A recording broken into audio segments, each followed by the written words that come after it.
Niat Yudi Kurniagama sudah bulat untuk membawa kasus penggelapan uang yang dialaminya ke ranah hukum. Ia pun rela melaporkan keempat karyawatinya yang sudah lama bekerja di konter ponsel miliknya itu. Awalnya, ia tidak menaruh curiga terhadap empat karyawatinya itu lantaran sudah menaruh kepercayaan penuh. Namun, sejak awal tahun 2020, omset penjualannya tiba-tiba menurun drastis. Ia sempat menduga omset penjualannya turun karena dampak COVID-19. Ia pun mulai mengecek laporan penjualannya selama 1 tahun terakhir. Di dalam laporan itu, ia menemukan kejanggalan.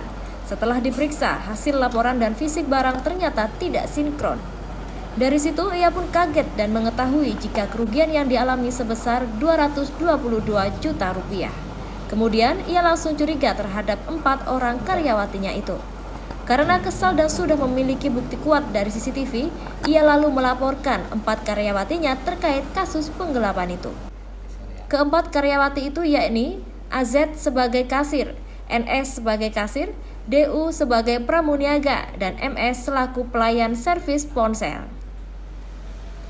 Sejak 3 bulan lalu, 4 karyawati itu dilaporkan oleh Yudi karena diduga melakukan penggelapan uang transaksi penjualan. Yudi menyebut modus yang dilakukan para karyawatinya itu yakni menghapus catatan penjualan di server komputer. Kemudian, uang hasil penjualan berupa aksesoris ponsel itu masuk ke dalam kantong pribadi. Jadi gini, waktu mediasi itu kan tak kasih lihat kerugian saya berdasarkan sistem. Berkas-berkas saya siapkan, saya kasih lihat.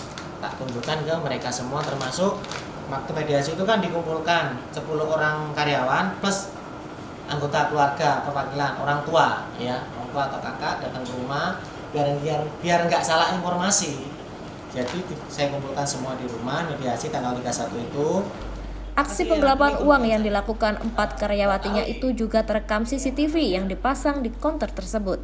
Seluruh data yang dihapus oleh keempat karyawatinya itu juga sudah dicetak dan diserahkan ke polisi.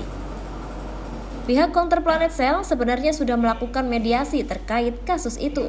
Namun hingga berjalan 3 bulan sejak pelaporan belum ada kejelasan. Sementara itu, Mita Firmani, salah satu karyawati Planet Cell menjelaskan jika salah satu terlapor bertingkah seolah menjadi bos.